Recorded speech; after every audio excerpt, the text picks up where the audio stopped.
Everyone is very, very excited about fighting fraud, I can see. After a lot of partying, you guys are still the last one standing. Congratulations. We'll start with that first. So we know that mobile revenue is very, very huge, with App Annie forecasted the revenue in 2021 to be as high as 139 billion in revenue. So it's precious dollars everyone wants in, and all of the folks on the panel here have done a great job of acquiring their users the right way and preventing themselves from fraud. So before we start and jump into the panel discussion, I'll let them introduce themselves first on how long have you been in mobile gaming? Hello, I'm Mark Beck, user acquisition about 4 years, work for a social casino company, Murka, KeyGames, Scatter Slots, and Infinity Slots, and I used to work at Aristocrat, which is another social casino company before this, which is Heart of Vegas. So I'm Anastasia from KamaGames, and I'm leading KamaGames UA strategy for 2 years, and also I'm leading traffic optimization systems and our anti-fraud systems. My name is Raymond Chen. I'm from Hong Kong, and I'm the co-founder and CEO of a company called TGG, Takara Gaming Groups. We are in the casino gaming business, so both online and land-based casino. So I think talking about fraud, I have a lot to say. Yeah, good morning, everyone. My name is Irene. I'm from Mobvista. We are taking the job to help our clients choosing the right way for user acquisition, and we stay in this market for around 4 years. Thank you. Hi, everyone. My name is Anh. I'm based in Helsinki, Finland. I'm from Rovio. I've been in UA for 3 years, mainly from Rovio. My prior experience is working on e-commerce. Been leading the global activities for multiple Rovio titles, so there's a lot of things we can talk today about fraud. So to just get everyone to energize a little bit, we'll start with the first fun question, and I'll direct it to KamaGames, Anastasia, and just to start things off, what is the most creative and clever case of fraud that you have ever seen? Why don't you start us out with that? Okay, I'd start with just most common cases of fraud, which I know. Yep. So it's like mixed or incentivized traffic instead of non-incent.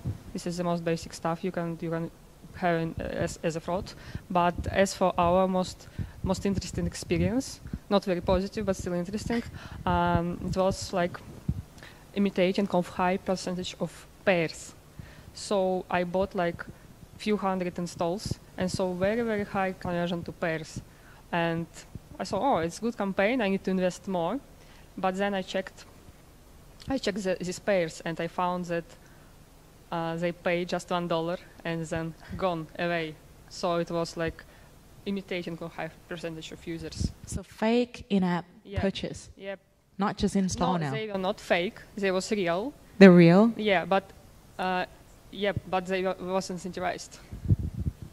Okay. Who else would like to share the most clever type of fraud that you have seen, and how did you manage to detect it? Yeah, we had a similar issue in terms of ad partners faking payments early on. So they know what your ROI metric is or your goal is, so they effectively are aiming to hit that exact target either through legitimate or actually payments themselves.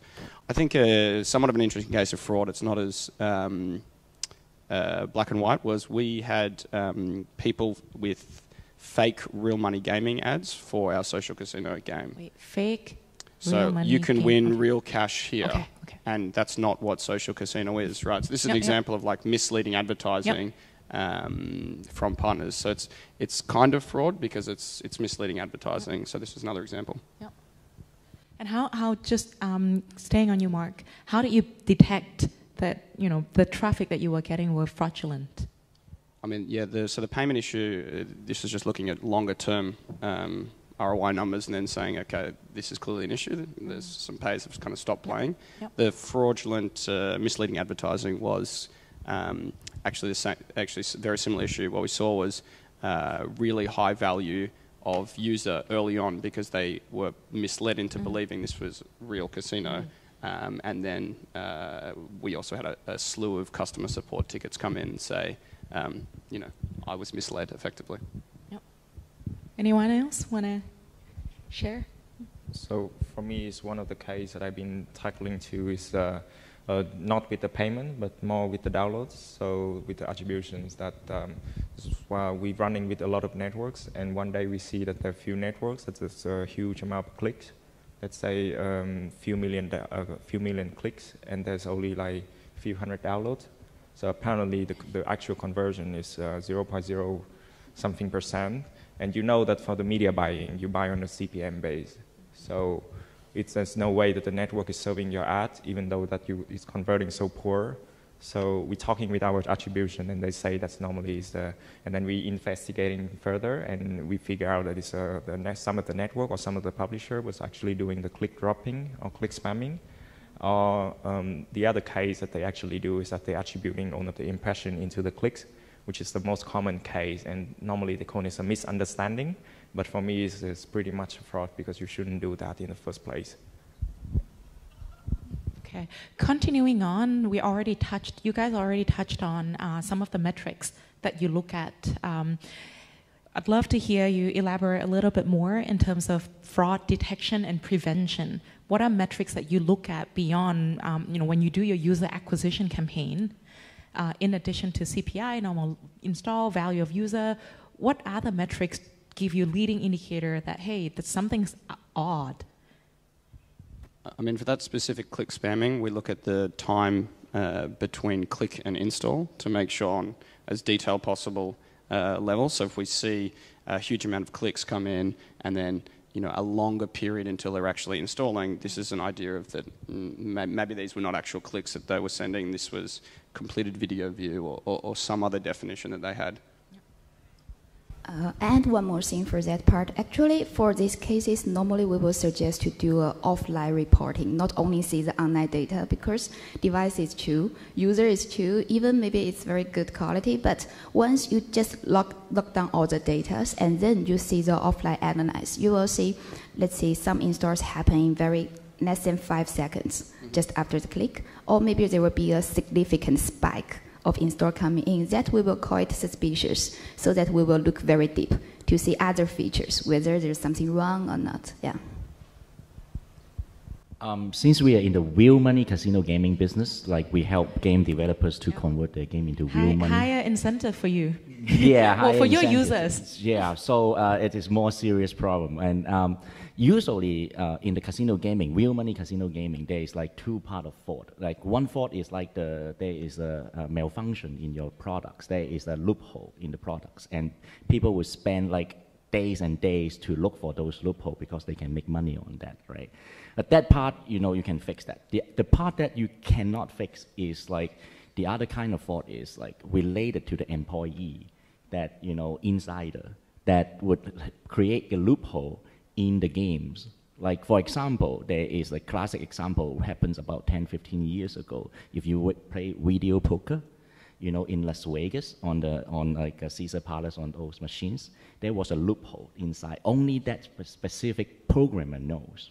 What happened is like if you get a hand of like a certain patterns, and if you bet, like if you do a certain things, the next round they will give you a big jackpot. That's only 1 out of a million times, right? But then it's already enough to make big money. At the end, nobody caught it for a couple of years until that guy get too greedy and try too many times. And then the data show up that, hey, it shouldn't be casino losing money. Casino should be winning money. Then we caught that. So it is some kind of internal fraud that is different from like other things.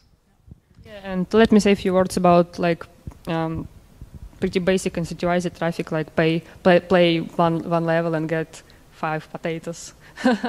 So to detect it, you need to monitor some users' activity metrics like retention rate, first day retention rate, or number of levels played, which is basic for organic. And if there are any like abnormal stuff, you should monitor it more closely. Yes, adding to what Anastasia was talking about, the retention rate. It's actually like a lot of the networks when you normally come to them and say, I only want to buy non-incentivized traffic.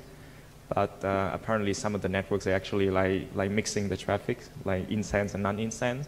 So, I mean, of course, there's no way for you to actually know that is that incent or non-incent, but by just looking at the retentions, you know what is the baseline for your retentions. Let's say it's 40% day one, and then one day you see that, okay, you have huge amount of download, and it's dropped by 20 or even 15% day one.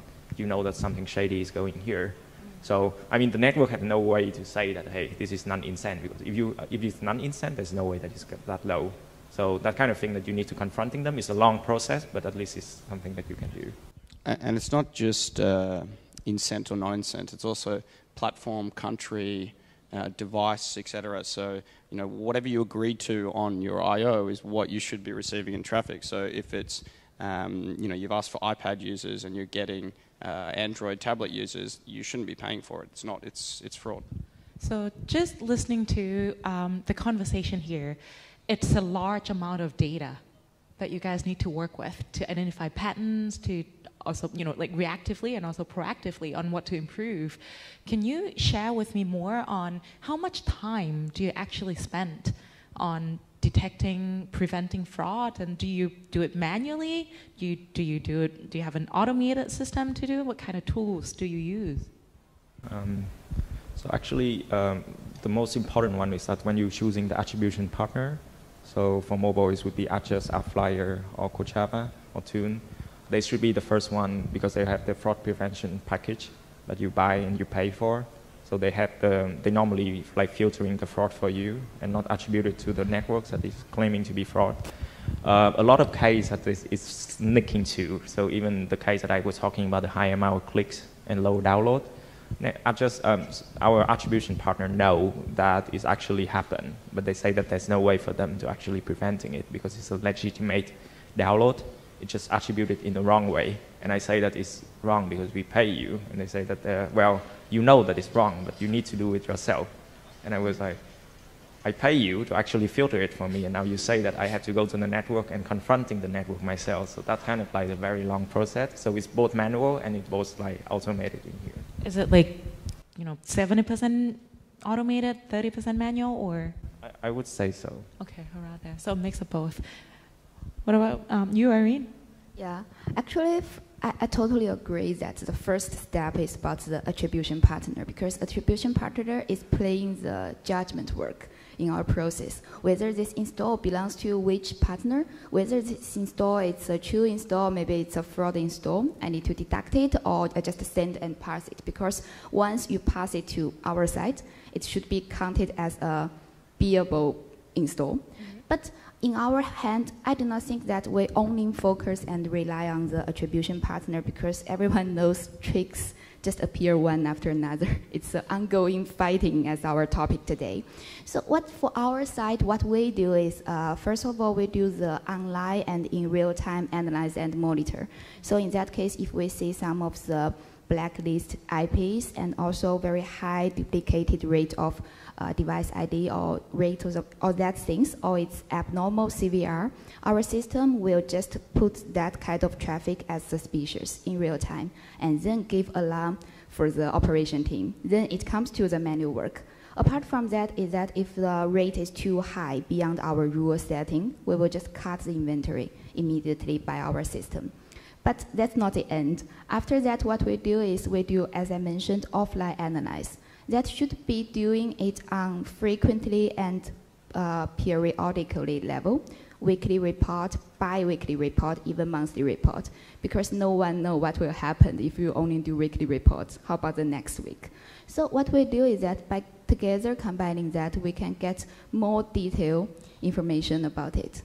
By talking about how the time spent, we spend all of our time to dealing with this kind of cases, and currently in our millions of installs on daily basis happening, we can find around more than 200 cases every day that we put it as suspicious install. But not all the installs finally we call it as fraud. Suspicious is only the first step. And then together with your manual work, your analyze, you will finally make the decision whether this is fraud or whether it's just a misunderstood inventory. That's it. For real money casino gaming is we do everything that you guys talk about, but when that happens, it's too late because we already lost a lot of money. So we do things in a more fundamental way. We actually lock up all when we design all the games and engine, everything is locked up. Like the random number generator, all the game logic is all locked up in the server. That is not accessed by the game developer or even the user. So this is like we are more like in a closed system, like a defense line. So so people cannot coming in to treat and things like this. And we always have a disclaimer on the screen saying that if even you are able to create a result that you think that is the winning, as long as it's not matching what we do internally. I mean, at the back end, we are not going to pay you. That kind of things. Yeah. So that is like a two-step things for real money casino gaming architecture. I would like to add something to what guys are saying.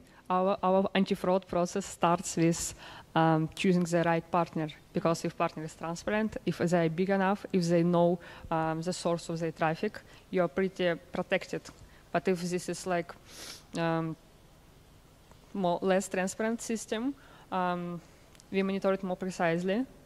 And we have about like 20 metrics to detect a different type of frauds, and it's automated, and it monitors like just any abnormal stuff.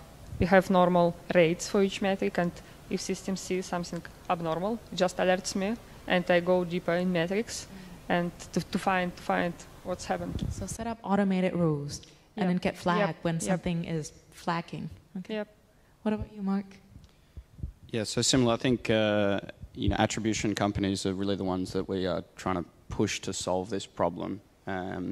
Some of the attribution companies are paid on a non-organic install, meaning they're paid on the number of total paid installs that comes through the attribution partner, which is kind of counterintuitive to what we're trying to do here, which is only pay for legitimate installs. I think the attribution partners have all recognised that this is a massive issue and are starting to at least move in the right direction, but I still think there's a long way to go. As far as our internal processes, yeah, it's a combination of automatic rules plus monthly audits. I think building on transparency and partner selection, quite often we'll be working with vendors and you will find out that they are reducing the transparency. So 1 month you have access to this level of detail, and then you go in a few months later and they've actually reduced the amount of information that they're passing back to you. Can I just build on that, Yep. on choosing the right partner and then looking through what kind of info do they give you?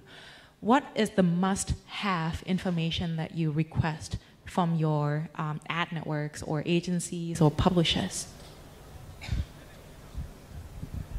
Well, you have to start with the I/O, of course.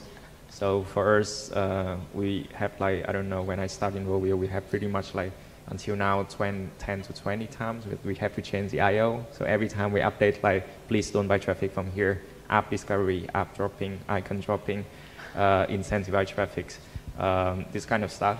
And normally you have to be very specific on the building. The attribution window is another thing. And you say that, okay, clicks have to be in clicks, impression in impression. So that's kind of like the thing that you set up in the beginning.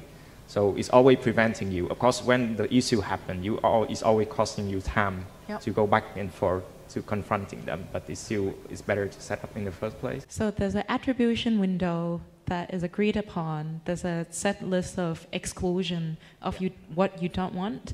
What else are metrics that you request to be able to do your job well? I mean, it would be like there need to be more transparencies on the data. So let's say, what publisher do they buy? Are they no rebrokering allow, that kind of thing? And normally they say that they do media buying, not rebrokering. I was like, what's the difference between that, to be honest? And they say that they go to the open market and buying the programmatic or RTB traffic. I say, no, I'm doing media buying myself, so you don't have to do that. So that kind of stuff that is, I know that it's not fraud, but it's kind of thing that you have to be very clear in here. Similar, we buying on either DSPs or ad networks, and they're saying this is exclusive inventory, and then you find they're actually buying on Facebook to a landing page or Google to a landing page to then push them back into your game. It's like, this is not what we agreed on. I think partner selection as well, it's a very small industry in terms of people who are spending money on UA. So reputation is really important. So if you get a bad reputation, it's a really slippery slope. Yeah, actually, only one thing is, I think the request to be put on I/O keeps upgrading. It changes as time goes on. Initially, if clients want, we will suggest, let's say, just first give us the forbidden parts. No pop-up, no handout, no incent, or this is for where traffic comes from. And then, let's say, we suggest about how we're dealing with the, the creatives. Let's say, only use clients' creative, no misleading things change, appear again. And then it's about something related to the attribution window, especially these days. I think the most of the new kinds of misunderstanding happening about the attribution. Which one should earn this install and get paid? Maybe it's organic, it's from me, from other player or someone. So we will set it very clear to suggest client to set up the attribution window. Previously, I think for all the attribution partners, they will set 30 days after the click. But currently, I think most of my cases, I will suggest client that say set up 7 days for click or just 1 day for impression. That will make it very fair game. If you are setting that for all your partners, it's the same for you because you only go through one attribution platform. Yep. And that will also save your time for afterwards communication. Yeah, that's my suggestion. We've also seen fraudulent creative in terms of people using our game to advertise their game. You know what I mean? So it's what do you it's do quite with common. that? You report it to the platforms. Yeah. So on that questions on what would be your advice to the audience when they choose who they should work with in acquiring traffic? What would be your like a few giveaway advice to people here? Just ask about the source of traffic. And ask for basically, source of traffic. yeah, as for me, I prefer to work with ad networks which has direct traffic via SDK or their own games, for example, or something exclusive. Like, for example, someone can have their own sites or games again. So it's the best practices. Like, you will be absolutely protected if the traffic is from SDK. For casino gaming, like you should only work with like a platform or developers. I mean, a system that is like certified by. There's only 2 groups of laboratory in the world that certify real money casino gaming machines. You should be looking for those like watermark on that and confirming with those labs that it is certified before you work with any real money casino gaming operators. And I think about the partner selections is one thing that I've been asking a lot because every conference that I go, there's a lot of networks that are approaching me for the traffic. The way that I see the media buying ecosystem is there's only few players on the market. So Facebook and Google and are definitely one of them who have the direct traffic, and there's some other video networks. So people would normally say that how many networks you normally run. I say that, yeah, it's 10 to 15 should be fine. So the more you run, it doesn't really matter because nobody have that big inventories like the big one. So if you go to the small one, they pretty much they go to ad exchange, open market, rebrokering, that kind of thing. It will cost you time. So don't try to like get so many networks at the same time because at some point it's probably going to take your time more to fighting with them than actually optimize and maximize the impact in the big one that you don't even saturating their inventory yet. I just add one more thing. In our set, because we might be one of the partner waiting for the choice from client side. Yeah, that's okay. Because actually, this is also my suggestion, especially after we just provide this service for global clients. We will say like that. We will suggest clients to choosing the partner rather than just choosing a traffic vendor, because partners can give you the suggestions. They consider what you consider. So if you are not Some clients, they do not want to, actually they say, okay, CVR is not a problem. I just want volume as much as possible within a short time with a lower price. It's okay. But if from my side, I will figure it very clear for clients that maybe these days from the market, there will be some publishers that do click spamming. So do you think this will be a concern? If clients think, okay, partners will then give the suggestion like, okay, let's set up a target for CVR. And then let's start, even we can set up a target for click to install time or something like that. Because in this case, I think for our side, we need to be the one to be very proactive, to give the feedback frequently and in time to clients. What's happening from our side, what we notice from this publisher or that publisher, do you want it or not want it, so that we can take communication, we can take action very quickly. So first, I think communication is very important. Second thing, I would suggest that there should be, maybe it's not a global-wise industry standard, but there should be a standard. I mean, the vendor can give the standard. Like for me, if clients is choosing attribution platform like Java or Adjust, I will go very quickly to discuss with clients. Are you buying their fraud service, detecting service? If you are buying, perfect, because things will become much more easier. Yep. If you are not buying, okay, I will help you to set up one. So that is our monthly, how to say, target. And then next month, let's review. Let's see whether we need to change or not. I think this is a way to save the time for both parts. Because while these days we are thinking everyone is talking about fraud, but fraud is not the only thing. We're still talking about the efficiency of our budget spent. Fraud is waste our budget. Inefficiency also waste our budget. That's my point and why I give these suggestions. Yeah. So just building on that, all of you are buying a lot of traffic all over the world. So you must have seen patterns. I was wondering if you see different kind of frauds coming from different geos, and if there are common type of trends that you can give the audience a word of warning. Look out for this in this region. It might happen. Anyone want to have a go? Actually, people normally think that in Asia the fraud happening the most, but it's actually not true. The fraud happening where you have where the money is laying down. So people think about it's actually in US and tier 1 market is where the fraud is the most, because that's where the fraudster can get most of the money. So, of course, I'm not saying that in some of the Asian market there's not a chance that you get into fraud, but you can get the same cases when you run a campaign in US, because they can like trick you on the IP. They can actually like even in US there's like the app that like just firing on your phone and take the credit for all of the download. Hijacking, exactly.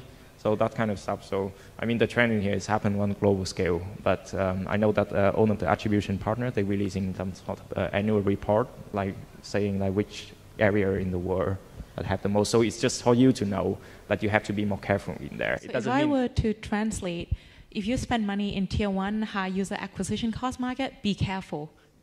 Exactly. I mean, you have to be careful everywhere, but it just doesn't mean that I have money that I have to spend, to be honest. So it doesn't mean that, okay, is there fraud there? I'm not going to spend in there. It's just like my job have to be more sophisticated in the way that I have to detect that could be the issues. And that's something that I prepare for.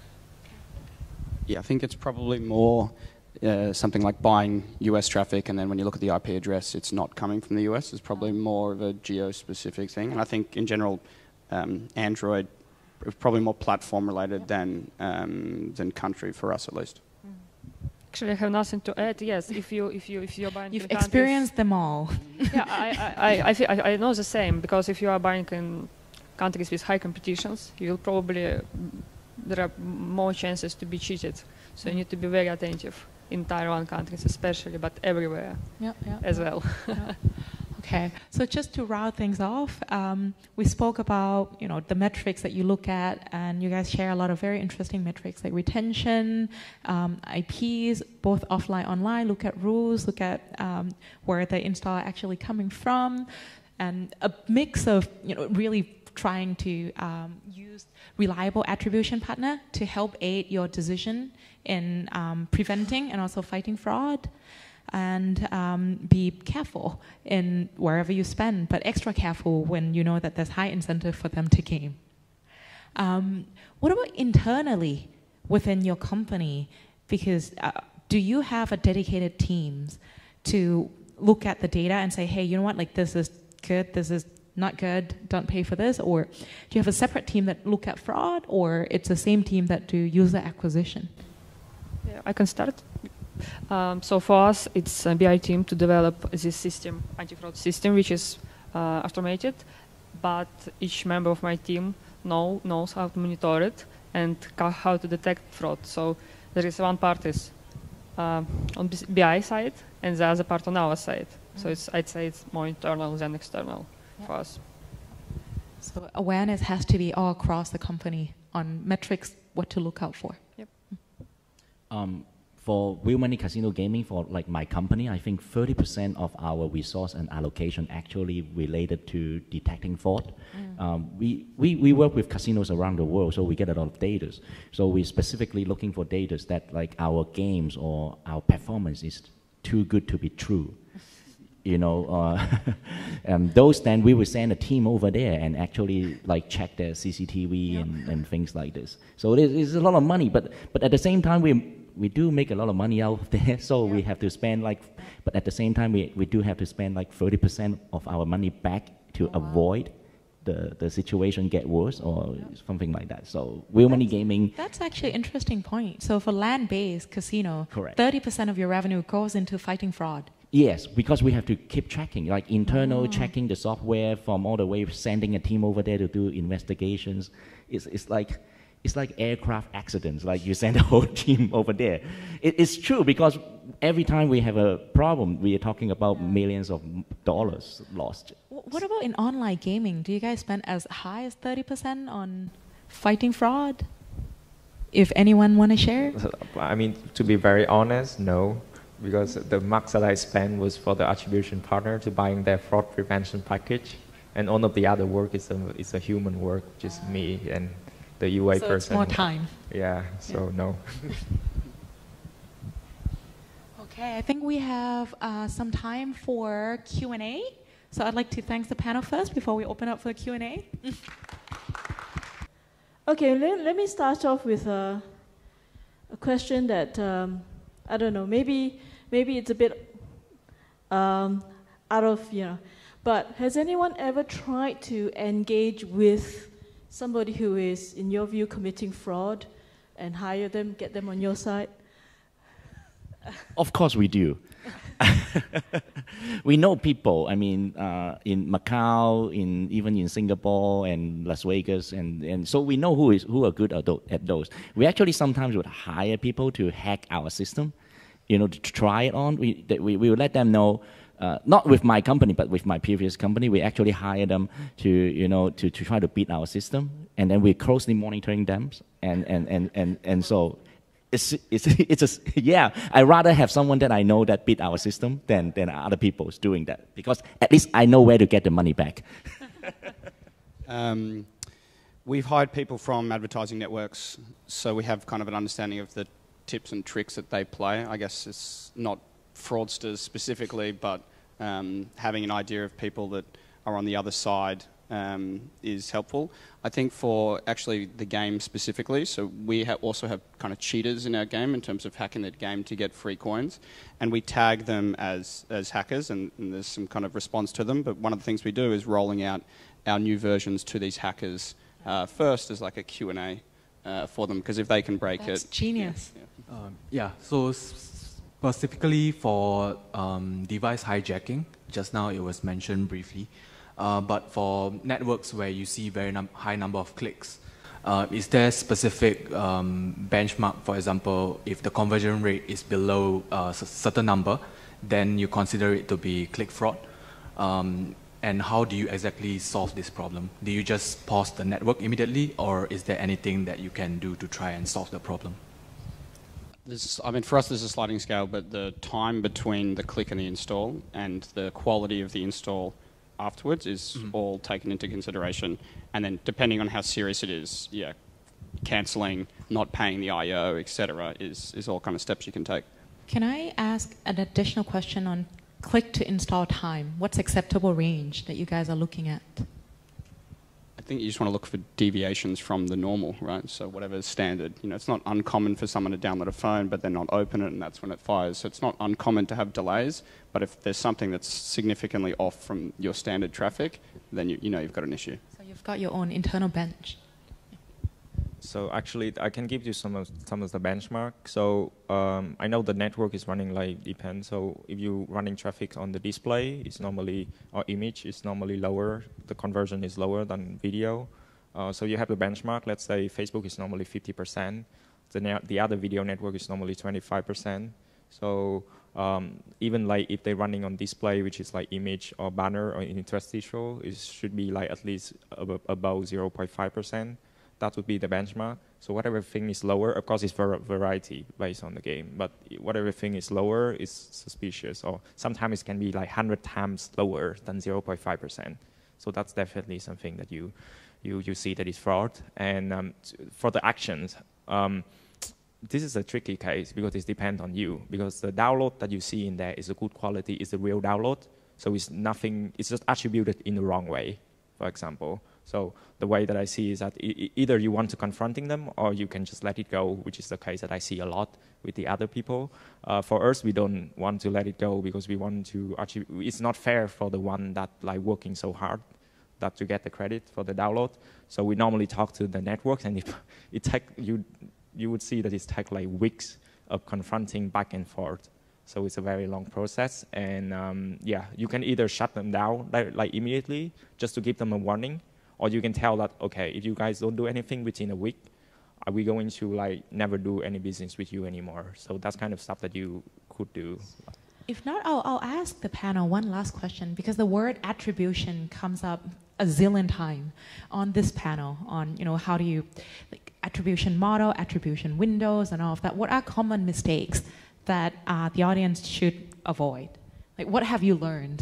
What are the hard, expensive lessons that you learned that you want to share? I think setting a standard attribution across all of your different partners, or at least having some logic to what you set as attribution for your different partners is really important, and not taking the ad network's advice here. This is your internal numbers, so you have to have just internal logic that you agree on. Yeah, actually, I add up one point is that I think by doing UA campaigns, our main focus and purpose is to achieve our periodically target.